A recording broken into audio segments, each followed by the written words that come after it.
আসসালামু আলাইকুম। প্রিয় দর্শক, ইরান যুদ্ধের 1 মাস পার হয়ে গেছে। মানে 1 মাসেরও বেশি সময় ধরে ইরানে আক্রমণ চালাচ্ছে যুক্তরাষ্ট্র এবং ইসরায়েল, এবং এরই মধ্যে সারা দুনিয়া এই যুদ্ধের কারণে নানাভাবে ক্ষতিগ্রস্ত হচ্ছে। ক্ষতি কেবল ইরানেই হচ্ছে না, আশেপাশের দেশগুলোতে হচ্ছে, এবং এশিয়ার দেশগুলোতে বেশি হচ্ছে। আমরাও ক্ষতিগ্রস্ত হচ্ছি। আমাদের এখানে জ্বালানি তেলের জন্য পাম্পগুলোর সামনে বিশাল লাইন আপনারা দেখতে পাচ্ছেন, এবং এই লাইন কিন্তু এশিয়ার অনেক দেশেই হচ্ছে। যুক্তরাষ্ট্রেও তেলের দাম অনেক বেড়ে গেছে।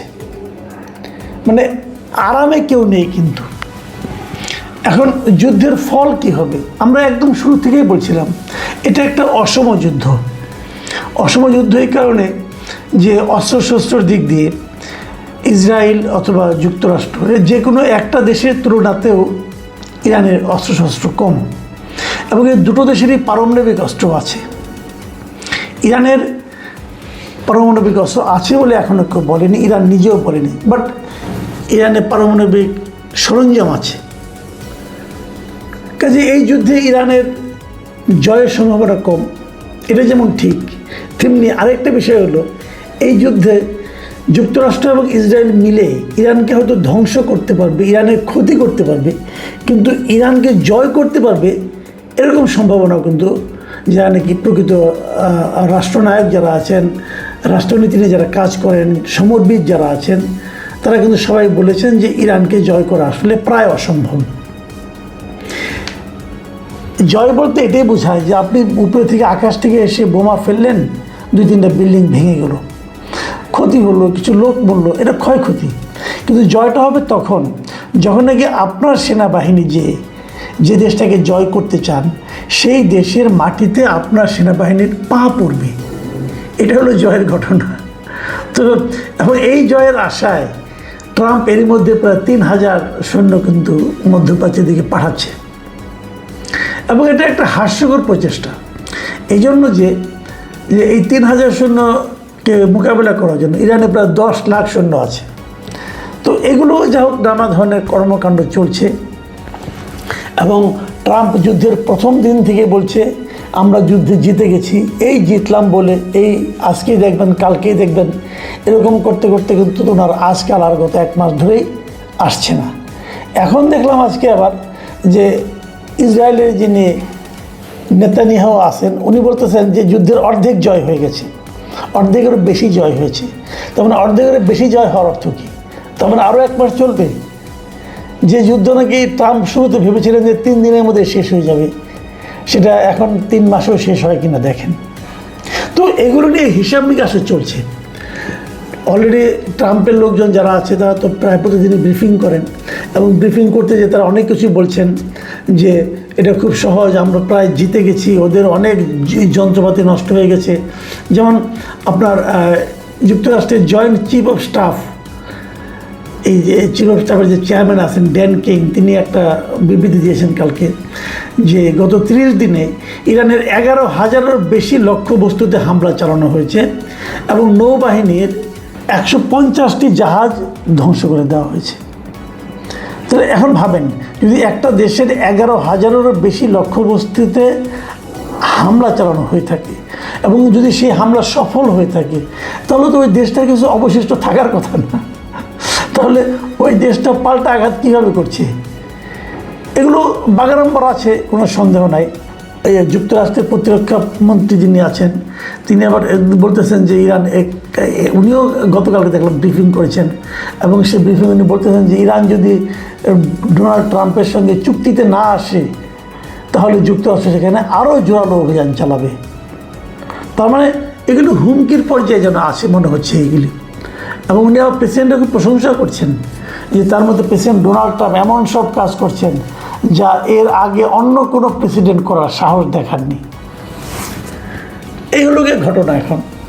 এখন মানে আমরা যদি হিসেব করি যে আসলে এখান থেকে যুক্তরাষ্ট্রের লাভটা কী হলো, এই যুদ্ধের যে 1 মাস পরে যদি আমরা হিসাব নিকাশ করতে বসি যুক্তরাষ্ট্রের লাভটা কী হয়েছে, এক হিসেবে দেখা গেছে তাদের প্রতিদিন প্রায় $2 বিলিয়ন এই যুদ্ধের কারণে $2 বিলিয়ন অস্ত্রশস্ত্রই তারা এখানে প্রয়োগ করেছে।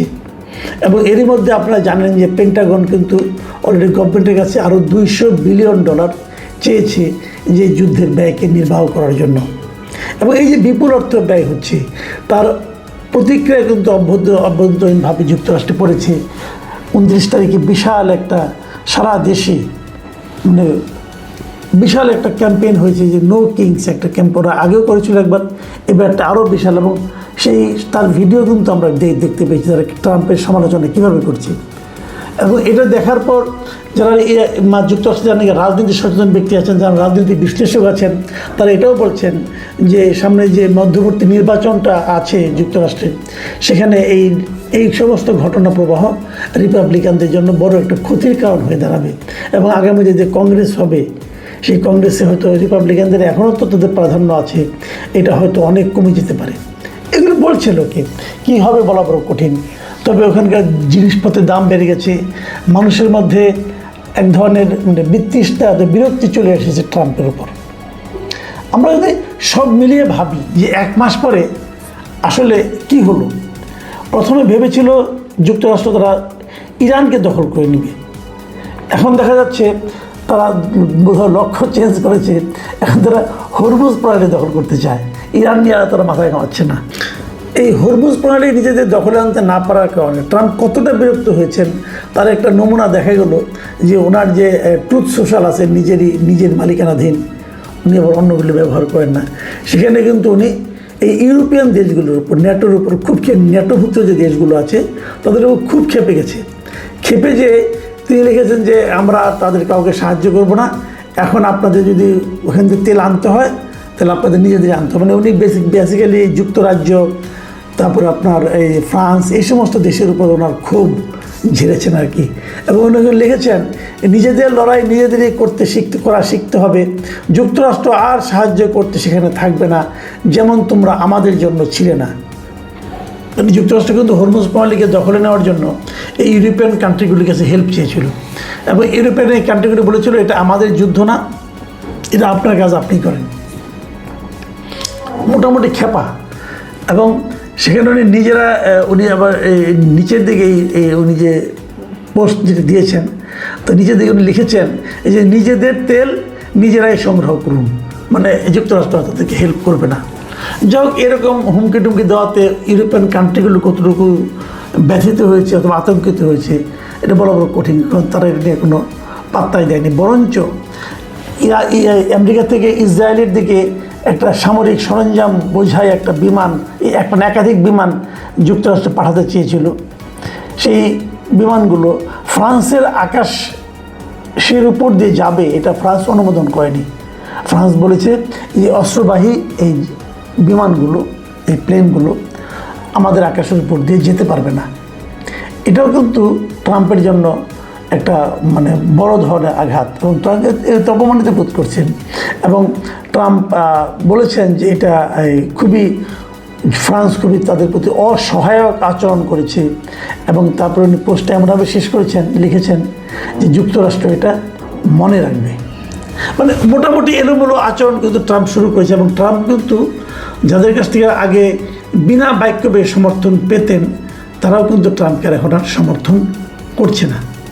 এখন আমরা যদি 1 মাস পরে যে একটা হিসেব কষি যে কী ছিল আগের অবস্থা এবং কি হলো আগে, আপনারা জানেন এই যে হরমুজ প্রণালীকে নিয়ে এখন এত কথা বলা হচ্ছে, এই হরমুজ প্রণালী কিন্তু এই যুদ্ধ শুরুর আগে উন্মুক্ত ছিল, সবার জন্যই উন্মুক্ত ছিল, এটাকে কেউ নিয়ন্ত্রণ করতো না। এখন কি হচ্ছে, এখন এটাকে ইরান নিয়ন্ত্রণ করতেছে।